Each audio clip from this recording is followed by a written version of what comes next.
Code முழுக்க முழுக்க வணிக ரீதியிலான திரைப்படம் என்றும் ஒரு இடத்தில் கூட அரசியல் இருக்காது என்றும் இயக்குனர் வெங்கட் பிரபு தெரிவித்துள்ளார். சென்னை வடபழனியில் கோட் திரைப்படத்தின் ட்ரெய்லர் வெளியீட்டு விழாவில் அவர் பேசியதை சூப்பர்வைட்ஸ் பகுதியில் பார்க்கலாம். பஞ்ச் டைலாக் வேணும் அப்படிலாம் சொல்லி அவர் எந்த இடத்துலையுமே அவர் சொன்னதே கிடையாது. அது விஜய் சாரே இல்லை அப்படிலாம்.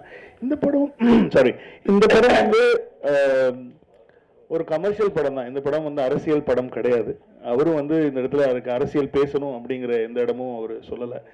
இப்போ நீங்க படத்துல பார்க்கும்போது சில டைலாக்ஸ்லாம் பார்க்கும்போது இது நீங்க அரசியலுக்காக எழுதின டைலாகா அப்படிங்கிற மாதிரிலாம் யோசிக்கலாம். பட் ஆனால் அது படத்தோட வர டைலாக்ஸ் இப்போ நீங்க பாக்குறதுனால அது உங்களுக்கு அது வேற வேற மாதிரி தோணலாம். பட் ஆனால் விஜய் சார் என்னைக்குமே ஐ திங்க் யார்கிட்டயுமே அவர் சொன்னது இல்லைன்னு நினைக்கிறேன். அதுதான் Vijay sir. Sir Venkat Prabhu sir Ajith sir salt pepper லுக்குக்கு மாத்தினது நீங்க தான் ஸ்ட்ராங்கா மாத்தினது.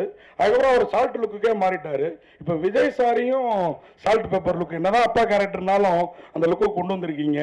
தொடர்ந்து எப்படி அவரு இந்த படத்துல அதுக்கப்புறம் என்ன சொன்னார் அந்த லுக்கை பார்த்துட்டு? ஏன்னா பையன் கேரக்டர் இருக்குது இல்லை இருக்காது, யூத்தும் இருக்கு. அதில் ஒரு அந்த கேரக்டருக்கு ஏஜ்டா இருக்கிற ஒரு போர்ஷன் இருக்கிறதுனால அந்த கேரக்டருக்கு அவர் அப்படி பண்ண வேண்டிய ஒரு சுச்சுவேஷனாக இருந்தது. மற்றபடி அடுத்த படத்தில் என்ன கதைன்னு தெரில, அதில் என்ன பண்ணுவாங்கன்னு தெரில.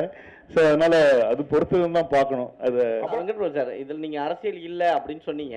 ஆனால் ஃபர்ஸ்ட் பாட்டு வெளியிடும் போதே பார்த்தீங்கன்னா பாட்டிலேயே சொல்லியிருப்பார் மைக்கை பிடிக்கவா பட்டையை கலப்புவான்னு. அது ஏன் பார்ட்டி சார்? என் பாட்டுல மைக்னா என்னது? ஏன்னா 22 நாங்க எந்த பார்ட்டியா இருந்தாலுமே மைக் எடுத்து பாட்டு பாடுவோம், கச்சேரி பண்ணுவோம், இசைஞானி சாங்ஸ் தான் போகும். அதை நான் மங்காத்தாரே சொல்லிப்பேன். மப்பானாலே இசைஞானி பாட்டு தான் ஞாபகம் வருதுன்னு சொல்லி மங்காத்தாரே சொல்லிப்பேன். நீங்க ஏன் எல்லாமே தப்பா எடுத்துக்கிறீங்க? 22 கொடி அறிமுகப்படுத்த போறாருன்னு சொல்லி தகவல் போயிருக்கு. ஒருவேளை அதுக்கு முன்னாடி நீங்க ப்ரிப்பேர்டா இதெல்லாம் பண்ணுங்க சார் சொன்னீங்களா? எதை பண்ணுங்க சார்? அரசியலுக்கான எனக்கு அரசியல் ஸ்பெல்லிங்கே தெரியாது. அது அவருக்கு நல்லா தெரியும். நீங்க வேற நான் அந்த பாட்டை திரும்ப கேளுங்க. இப்ப வெங்கட் பார்ட்டியா கேட்க உங்களுக்கு